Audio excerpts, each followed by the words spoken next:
Hi everyone, welcome to this session of Faith and Revelation class. Last time we stopped speaking about the language of Faith and Revelation as it is there in the Vatican II documents. It is dynamic, experiential and personalistic.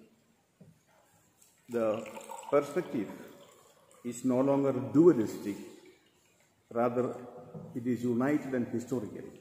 The perspective on looking at Revelation, the perspective with which we understand Revelation is no more dualistic. Dualistic means duo, it's two. Dualistic means two things. So Revelation is understood in terms of things or in terms of truths. Then faith is understood as a response to Revelation, but in terms of our intellect. So that is one thing. Our behavior and involvement in history is another thing. So faith and revelation are on two levels, dualistic. That is no more acceptable today. Our language is dynamic and united or unified. Unified language does not distinguish fundamentally between what is of the mind and what is of the hand. Hand means actually the concrete reality of the world. It is experiential. It is existential. The existence is important. In the existence, hand and mind come together. They are not two separate things.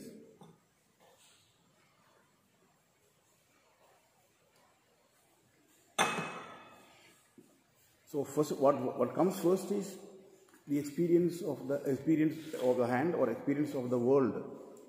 In the background of that, there can be some theoretical consequences. So, intellect is still there, but still the starting point is not the separation between intellect and hand or intellect and spirit. On the contrary, the starting point is the reality of life as a complex reality of spirit and body together. So, we start on the level of experience, which has theoretical implications. So intellect also comes in, but no as subordinate to the experience. From experience, theory evolves. Not the other way about. First you make theory according to logical deduction and all that, and then we think of action in accordance with the theory. It is no more like that. Today it is theory that comes first. Sorry, it is the actions and the concrete experience that comes first. And while reflecting on the concrete experience, theoretical consequences may emerge. So theory also is there, but importance of experience of the world. So the language is unified and historical. The language is historical. That is to say, our language of responding to God is on the level of history. The language of returning, speaking back to God is historical. God speaking to us also takes place through history, as we saw in the Old First Testament. God's self-revelation and God's speaking to the people takes place in the form of liberating them from suffering and slavery and leading them towards the land of milk and honey and land of freedom and human fulfillment. This is God's way of talking. And this God involving in history is God revealing himself. And human beings responding to God also by faith is in this involvement in history. In the world, human beings are involved, going through sufferings, difficulties, problems, still hoping to the future, coming to the world of fulfillment of milk and honey. So this path of practical life is the response to God, not merely a matter of accepting things in the brain, accepting things in the head. Old understanding of faith was God revealing and we accepting the truth. God reveals the truth, we accept the truth. It's a matter of head. And after that we used to speak of corresponding or doing according to your truth in the head. That is very far-fetched and does not happen. There are many Christians we know who believe in God and believe in everything that the church teaches, but they are so selfish and concerned about themselves that they have no time to look at the rest of the world and the rest of humanity, like the rich man with the big barn. So that they are also Christians of that type. Today, Christians cannot be of that type. Christians means persons who have faith, and persons who have faith means corresponding to God on His travel towards the future of humanity. That is practical faith. And also, theology has to keep alive this human-divine exchange. Now, here there is divine in revelation and human correspondence. So, divine-human exchange of a dialogue. This dialogue must be kept alive with the right understanding, with the right spirit, and the right way of thinking. That is the function of theology today. Previously, theology was not thought of helping in going this way of human exchange and human divine exchange, but simply as having truths, correct truths in the head so that we may go to heaven. Here, it's not a question of going to heaven that is primarily important, but going the way of the Lord, walking with Him towards human fulfillment, towards Canaan land, and that historical journey is where the dialogue between God and man takes place. Not merely in the abstract, and not in order to go to heaven. At the end of the journey, the fullness of journey in its eschatological time is communion beyond history. So those who work together with God in history, only they will have the fullness beyond history. It's called heaven. That is that. So today we don't go directly to heaven. We are not thinking of directly going to heaven and not doing anything on earth. Those people will never have the communion with God. Unless you create here conditions of life which is better for the people, more freedom, more happiness and joy and so on. So this is the language change. There is a language change. Language of intellectual thinking on one side. Today the language is of existential phenomenological language. So the people who live in this age will not simply accept the old understanding. Of course, those who are thinking. The ordinary poor people who do not think, who still think of a geocentric world, where the earth is the center of the world and the sun is going around. So the geocentric world is in their understanding. Still, the realities are to be interpreted in. So those who are thinking in those terms, they don't have any problem in accepting the faith of the old type, but they don't leave the faith. There is another matter. If you come to the modern understanding, the heliocentric understanding, so let us put it this way, heliocentric and geocentric has two ways of looking at things, two languages. One is the language, you understand, the language of the old metaphysical world is, let us put it as a symbol, as the language of geocentric understanding.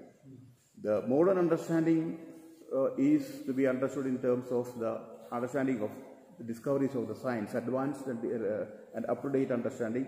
We call it heliocentric. Heliocentric means, helios means the sun. Heliocentric understanding is solar system with the earth moving around the sun. So that is the reality and the truth. The old understanding is no more the truth. I mean, it is not no more. It is no more the understanding. Truth is beyond the temporary understanding. So truth can be also different from this understanding of the earth moving around the sun. It is actually, today's science knows it is more complicated than simply earth moving around the sun. The whole cosmos is moving. That is the understanding. The whole nebula is moving. We are expanding. So at one stage, when I believe heliocentrism is also, we have gone ahead of heliocentrism in one way. The theory of understanding of the cosmos is much more scientific now, and it is not exactly to be reduced to sun moving, the earth moving around the sun. So, truth is understood in each context and in each time at a different depths. So, geocentric understanding is one depth. Heliocentric understanding is another depth. We speak the language of heliocentric understanding. You understand, so symbolically speaking, the modern understanding. So the understanding of the people, educated people, is heliocentric today. Let us say that. At is the thing. In this situation, we should speak heliocentric understanding about faith. It is no more enough to speak the geocentric understanding of or the geocentric language of faith. So that is the meaning of theology. Theology helps you to update your language. Theology helps you to understand realities in a better way and understand our form the spirituality, form our life in accordance with the context, depending on the biblical inspiration. So the context and the Bible, they both come together in theology. And this is also a world of communication transformation, world of communications revolution. We have now for cell phones, or we have now soon we will be having internet all over the world in a very fast internet, very fast with a very big breadth of broadband connections, and things are going to take place. Now we see only in the phone these things. Now afterwards we will be able to do many of the works in the house by just clicking on the phone. I mean, the world is already moving towards that. So we have reached so far in the communication sense. It's a communication revolution. So here we cannot be satisfied with the old geocentric level of understanding of theology. So we need the church's concern today should be also to express in this context our relationship with God, God-man relationship in a language and practice that is in touch with the people's present personal and historical experience of God. Today, people have an experience of God. What is the God experience of the people today?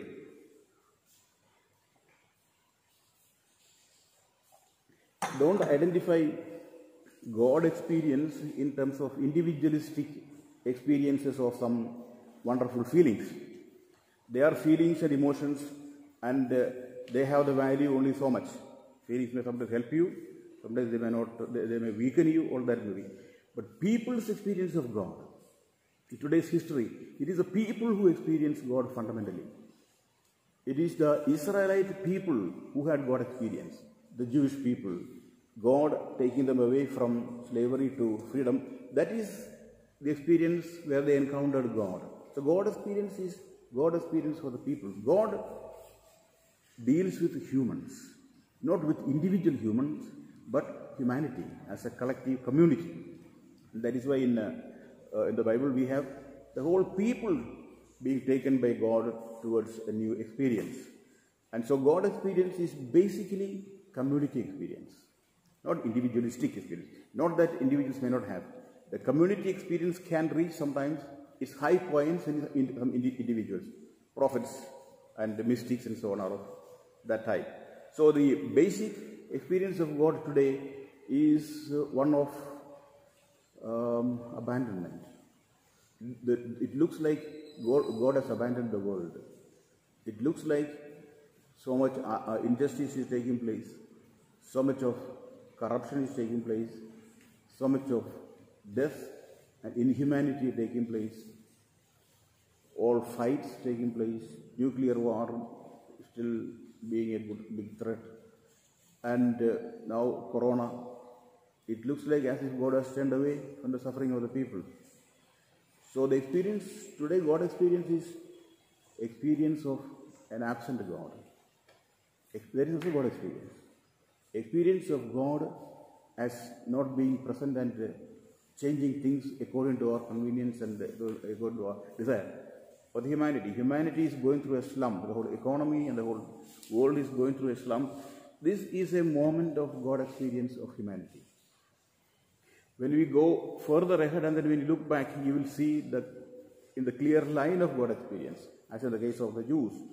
I don't know when the Jews were escaping from the clutches of Pharaoh, whether they thought that God is they are experiencing God.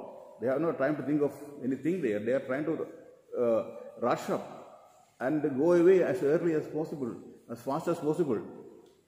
Reflection will not have taken place there. Reflection took place later on. When they looked back they saw God is with them. God has guided them. Not only that, God has guided them, accompanied them, strengthened them all along, and give them shade of comfort of shade during the day and light during the night. So God has been accompanying them all through their life, all through their different experience that they realize. And that God they worship. And all the psalms that we sing, this experience of liberation from Egypt is a fundamental experience. How many times reference is made to liberation from Egypt? So that is people's God experience. And today we are in God experience. We don't realize it. But God experience is there. God experience is God touching us and we are touching God.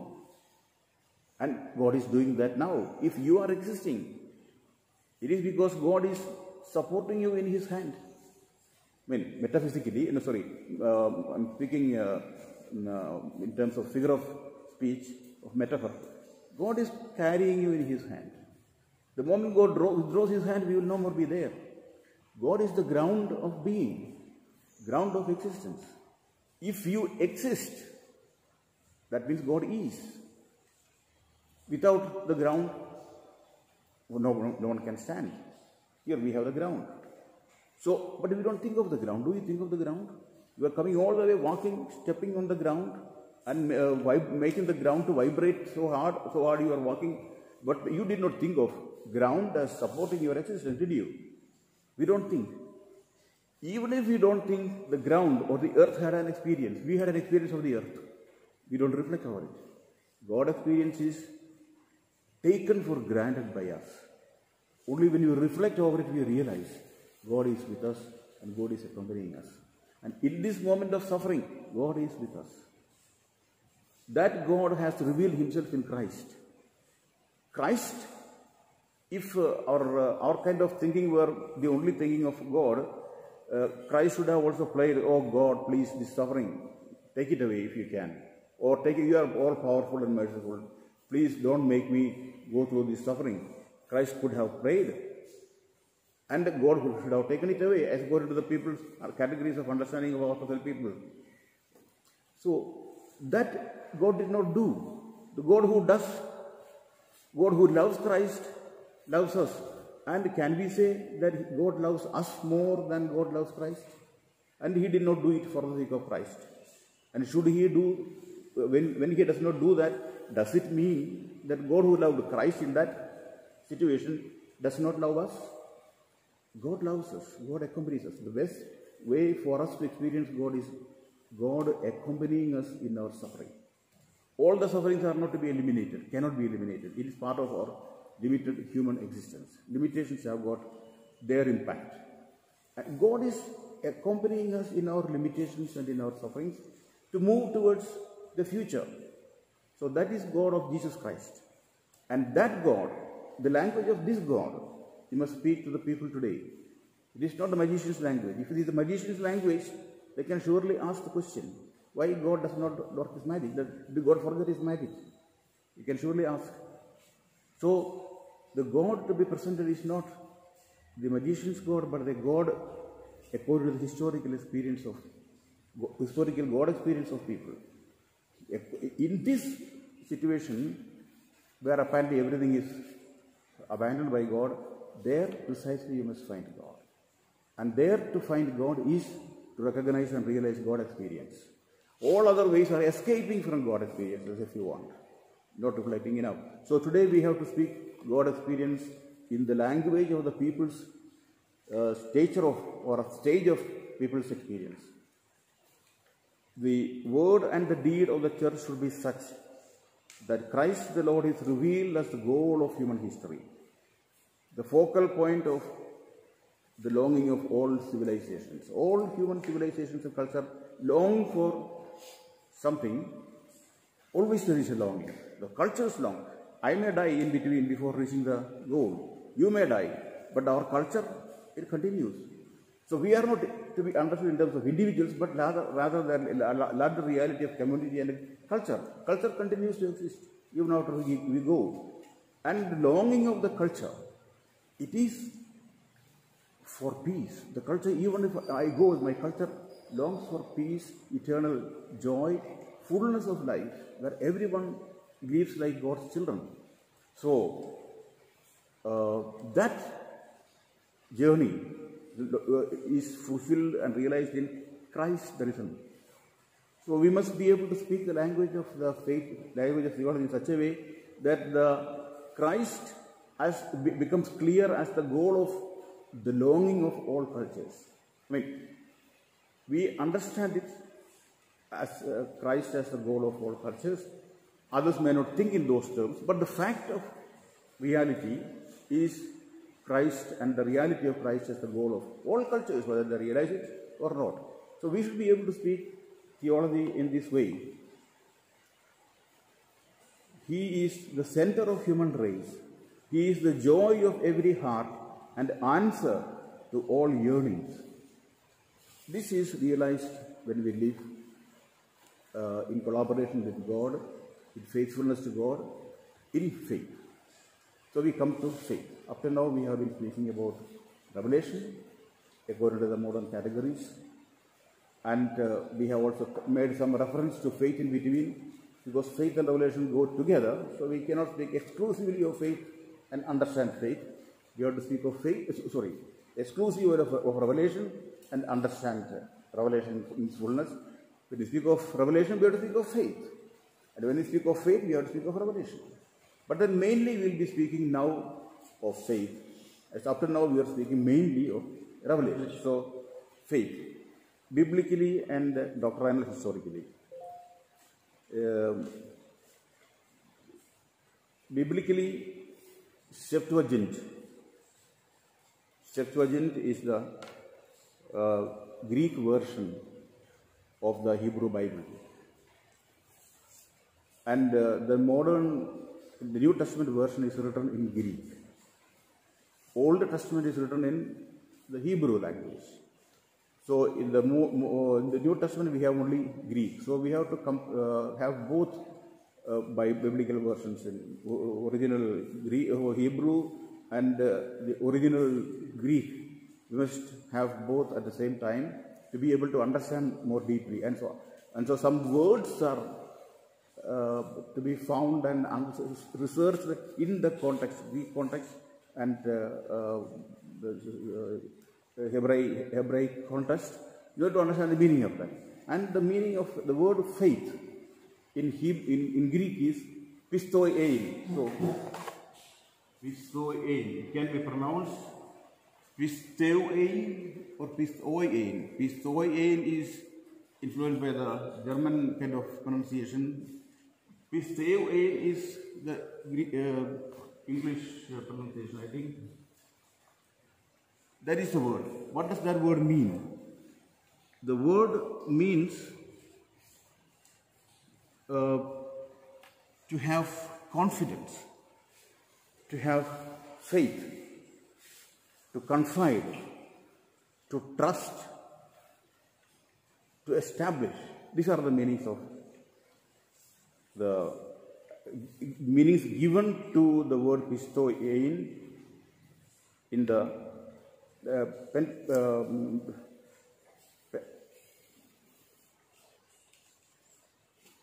in the Greek version of the Old Testament. And these words, these meanings correspond to He Amin. I have given here. This is the Hebrew. He Amin. And He Amin has got these meanings, what I just now said. Confidence, to have faith, to put confidence, to confide in, to trust, to establish, and so on. And this word is related to one of our commonly used words. Anybody can think of it? Amen. This is here. Yeah. Amen. So that is very often used, most often used word, I think, in prayer. It means exactly the same thing. Sure, dependable, firm. In Hebrew it is Haman, dependable and firm. The word amen is derived from this. Other synonymal verbal roots are bata and hasa. Everything here, bata and hasa. So that also means to rely on, to set hope. Hasaf means to take refuge, to hide, to take shelter. In the Old Testament, amen is used to express the agreement with someone's statement, meaning it is so or it shall be so. Today also very often in the Protestant circles, when you say something and they agree with you, they will say amen, right? Your experience. So exactly that. So what you say is something I agree with. I can rely on what you say. I set hope on you. I take refuge in you. I hide in you. I take shelter in you. These are all the basic implications or basic meaning of these two words. So faith is connected to this. So you see, we are going to the word in its roots in order to understand the different implications and different resonances that are there, so that we understand the word faith in the background of all this. So in faith there is confidence, there is God understood as sure, God understood as permanent, strong, dependable. These meanings are there. But rather than making a study of terminology, we should be able to make an examination of the life of the people. In the life of the Old Testament people, how did this experience of faith emerge? So we shall go to this so that we may get a deeper understanding from the life. The life of the Old Testament people we have in the Old Testament, and we can see what their life of faith was.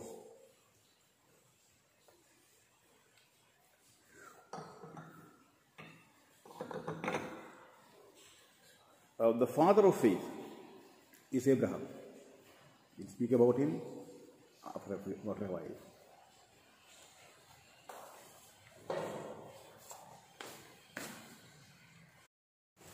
So rather than a terminological analysis of faith, we would go to a biographical situational analysis of faith. How the people in the Old Testament lived faith. This will give a deeper insight into what faith is, more than what the etymological analysis which we just now did. The experience of faith, the reality of faith in the life of the Jewish people begins from the very beginning. The beginning of the Jewish people takes place with the election of Abraham. The concept of faith is referred to Bible from the time of Abraham onwards. And in Romans 4:11, St. Paul presents Abraham as the father of faith. So, an analysis of faith in the biography and situation of Abraham will be insightful for us. Abraham is the point of orientation of faith of all the believers, especially for the Jews, also for Christians. He is the father of faith. He is the paradigm of faith. Paradigm, the model.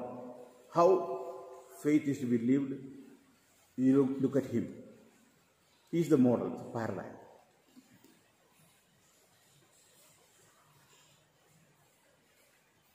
We will come to use the word model also later on. What is meant by model? Kind of an image, right? Yes. Model of a man, kind of a statue, or model of the dam. You have seen in dam there are small models according to that. So to see the dam is to see the model, or to see the model is to see the dam and understand the different context and the real picture of the reality of the dam. Model helps us. If you look at the dam, we may not see anything. I mean, we may see only one wall. And when you go along, you may see another wall, walls going along like that. But if in the model, you see everything. The relationship to the situation and all that. So a model helps us to understand what thing is. And in our case, faith. What is faith? We look at Abraham. you understand faith. He is the father of faith. In his life, faith shines out. The meaning of faith we can get at a deeper level when we analyze the life of Abraham. So he is the paradigm. Faith in his case means to hear, to obey the word of God, to put confidence in his promises, hoping against hope, trusting in God beyond what is humanly possible. You know the story of Abraham. He was called from the land of Ur. He had cattle, he had land, he was cultivating there.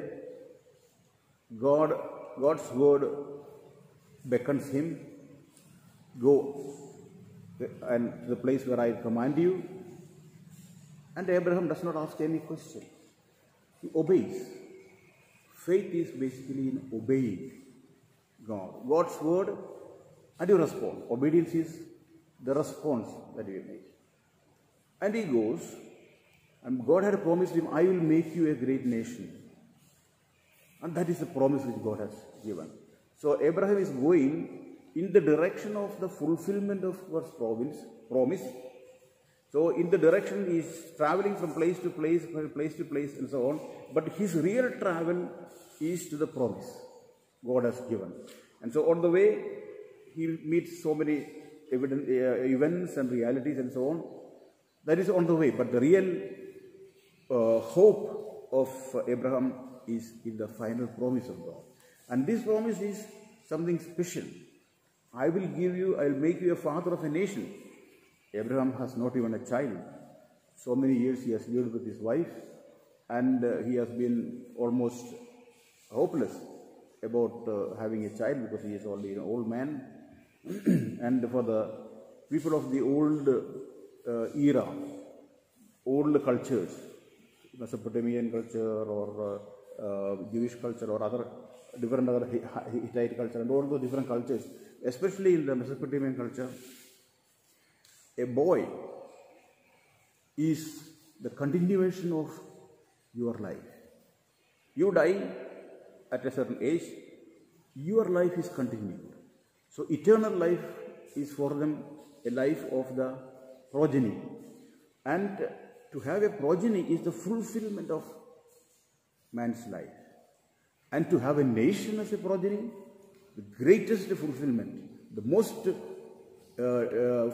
deepest kind of realization of joy of Abraham's life is to be the father of a nation. And that great promise God has given to Abraham. And Abraham does not ask how and why and which way and so on. He just obeys. So Abraham's response is what? Obedience. Obey the word, or obey the command of God. His dialogical relationship with God is in this way. One of hope, but there are times when he lost hope. When he passed through all the difficulties and reached a particular stage, then Sarah says, no, women have a special kind of resourcefulness. So if God does not know how to give a child, then Sarah knows. At that time there is an old practice, that is the child of a slave is the child of the master. So the slave gives birth to a child belongs to the master. So Sarah thought of this trick. If God does not give a son, okay, I have a servant here, slave, and I will manage that you get a son. So request Abraham to go into her, and they have a child. So Abraham is happy, half happy. This is his own child, but child not in the relationship with Sarah, and goes and after some time he gets a child from Sarah. And what happens? The all kinds of complications develop. In humans, things happen like that. But in all these kind of things, God's promise is there. Abraham does not lose hope. Somehow there will be a solution. And so Sarah does not like the child of Hagar and her own child Ismail and Isaac. They both playing together. Hagar is a slave, and the son of a slave being equal to my own son. Sarah could not suffer that. And Sarah becomes complicated, and then he begins to tell Abraham, send Hagar and the child away. Will Abraham like to do that? It is his own child. And Abraham surely must have said, what? The question of hope. God has promised, and there is hope, becoming a father of a nation. Now my wife is telling, half of my generation, half of my progenies should be sent away. What kind of God is this? He thought, I do not know. I mean, he may not have easily done that. Finally, he was forced to do that, and he sends Hagar and Ismail away. And Isaac, so God's way is this. I do not know how God works his work, but then God will fulfill his promise. That is faith. Trust in God and obedience to God. Trust, so two things are there. I am not only trusting that God will do what he has promised, but I do what God expects from me. So two dimensions. So I do. So Abraham goes on, and one day Abraham gets the revelation, sacrifice your child. Still, there cannot be a greater test than this. Promise of nation, and the half is already gone, and the remaining piece is to be sacrificed. How cruel a demand there can be from God. Abraham must surely have felt that. Abraham must have said, God, I will not do it. I can't do that. You promised me a son and a generation, and you are taking away this boy from me. I shall not do that. Where is your promise? What are you doing to us? You are abandoning me, surely. Abraham must have prayed that. Said that way. They are having a dialogue. Abraham and God. A dialogue means being really genuine and honest before God. I am very sure Abraham must have rebelled against God in his mind, and said no, but then after all that he obeys. That is a greatness. That is faith. He does things from his side. He does not simply trust in God and keep quiet. The sacrifice required of him, he does. And he takes Isaac to the hill, and there he realizes God works a miracle. I have done. I am pleased with your attitude. You are able to do. You are able to have faith. You are able to obey me. And then he gives back Isaac to him, and then the life continues. A new life for Abraham. His hope is not yet realized. Only his hope begins to be realized. This one son, God has given him a second time, Isaac, to him.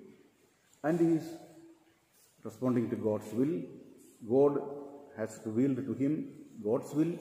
There is revelation and there is faith. This is the model of faith for us. He is the father of faith. What is faith? You look at him. He is the paradigm. The word paradigm means model. He is the model. This is the model. So when you have disappointments, when you have anxiety, when you think that God has abandoned us, God has forgotten his promises, you have to go through that experience. God has never forgotten the promise.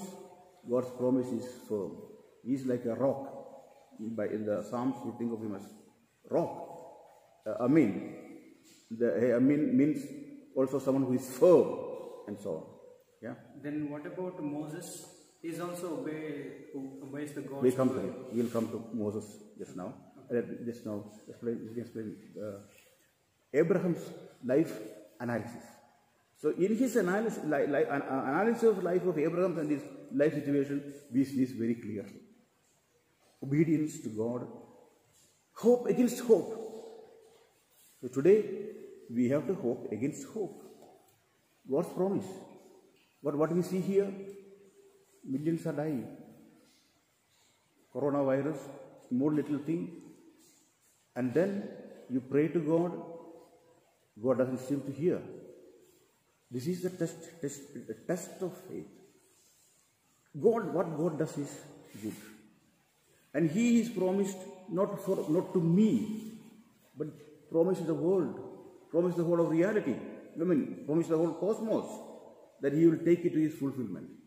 And that in terms of Abraham, it was the father of a nation. But today we know it means the fullness of life for the cosmos and humanity. The way to that is filled with ups and downs. Don't lose your faith. Go with the assurance that the God is walking along with you. Now there is some sun. Now there is some difficulties. Let us not stop with that.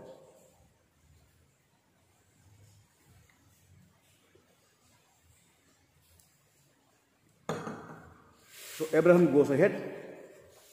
His children, they grow. He has got children: Abraham, Jacob, Isaac, and other children. And the people grow, a small nation of people. And what happens then? Again, the experience of God's abandonment. They all become famished. No food in the land. God has promised them. They are going to die. There is nothing to eat. And they must surely have had an experience of hope against hope that requires great courage. So courage to be. Faith is the courage to be. In spite of all that seems to be like against your life, you take a decision. With all this, I am not going to be moved in the wrong direction. With all this, without any reason also, I hope, because God has promised. And that works out slowly in the most unimaginable manner. He sends his son, Joseph, and in the place where the other brothers were camping, they kill him. They wanted to kill him. Luckily, they decided not to kill, and they sold him. And you see, the history moves. How the development takes place, you know that. They all moved to Egypt. So, God's promise, making a nation, so God did not go back on His promise. How does it become real? I do not know at any particular stage. The people, they did not know at any particular stage. Because they did not know what is going to happen, they may lose their understanding, they may lose, or they may think that God has abandoned us. So, there they multiply, and again, the experience of misery and slavery and suffering, God abandons apparently. They go through an atheistic time, and then God has not abandoned them. He has brought Moses. Moses was growing up in the house of the Pharaoh himself. And when he grows old enough, he recognizes and realizes all that God had promised, because his mother, the rented mother, was his own real mother, who had her tradition, who had her history of God's promise of Abraham. And she nurtured him not only with her milk, but also with her history.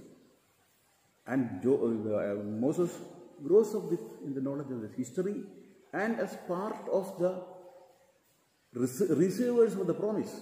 Abraham was given the promise. Abraham is gone, but still, Abraham is not the only, Abraham is not taken as the individual person. Abraham is to be taken as the whole people. This is what sometimes we forget. God's dialogue is with the people, not with individuals as individuals. In dialoguing with the people, each individual gets his place. So individuality is to be understood in the context of social reality and the community, the communion of the community.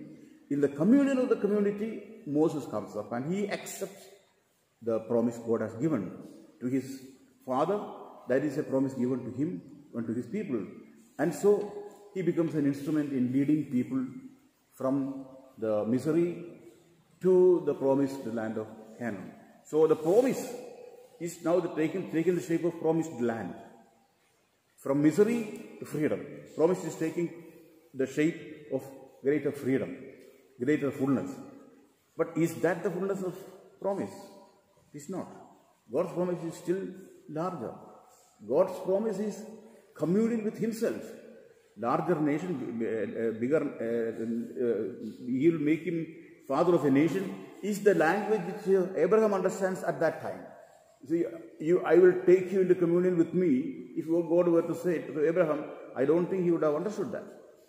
So in the language he could understand, he spoke of land of his own children, a new world where he becomes the father of the people and his children joyful, happy, equality, justice, peace. That is for Abraham a language he could understand. But that is not the only thing. God wants the fullness of the external reality. The reality outside God is God's self-gift. The cosmos is God's self-gift, I told you in the beginning. Humanity, he has made them capable of acting as subjects with freedom. So humanity takes up the subject and their freedom and refuses to listen to God. Sometimes they listen to God. Anyway, he wanted all humanity to finally come to the communion. For that, he takes the small group of Israelites as a subordinate group, as a pedagogy. Just as a small group is taken, and through their life, God wants to communicate to the rest of the world what God's plan is for the rest of the world. And the rest of the world will follow. You see, the rest of the world and other religions are not cancelled. They understand God. God reveals himself to them. But God has taken these people not as rejection of the other people. These people he has taken with a special purpose in a pedagogical manner. He takes them and leads them. It is also a leading of the rest of the humanity in the same direction of fulfillment, final communion with God. So Moses goes, and you see the suffering he has, 10 miracles and so on. So it shows the different. Then he comes before the rebellious people who wanted to follow him, but rebellious. Moses must have really suffered. And he said, I don't want to be the leader of these people. These are rebellious people, and they do not believe what I say. They are rejecting you, God, rejecting you as their creator. They are going after pagan gods, the golden calf and all that. You see, God, they are a faithless people. I don't want to be their leader. I'm sure Moses must have said. It wasn't a pleasant thing to be a leader to a people like this, who are responding to every little experience of misery.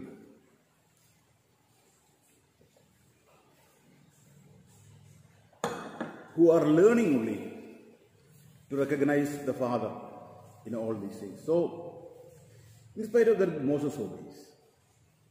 And Moses' obedience is movement from movement from slavery to freedom. That is the character of Moses' obedience. The faith of Moses is in this time. Moving people from slavery to freedom. Slavery to the fullness. Misery of Palestine to the joyfulness of Canaan, the milk and honey. You know what milk and honey is? It is a kind of a metaphor for happiness of the divine, happiness of God's. God's food, according to the Greek understanding, is milk and honey. So when you reach the land of milk and honey, you are in the land of gods. So the promised land is a promise of communion with God. It is land of milk and honey, a life's life's method of like God's life, and that is the hope which Moses is moved by. So today faith implies also a sense of liberation. Liberation from misery to freedom. In our case, today, are we doing that? That is a question that we have to ask. Not individually. We have to ask individually, we have to ask it also in a communitarian manner. The church should ask itself, are we helping the world to move forward from misery to salvation? From misery to totality of joy, milk and honey, land of milk and honey. the divine communion. We are doing it sacramentally. In sacraments, through symbols, we are proclaiming it. Eucharist or all the sacraments. And in history, in historical involvement, are we tied down to the sacrament in the church? Are we just getting satisfied with the symbolic expressions of God's promise and realization? It looks like that. We make our church service more beautiful and feel very happy.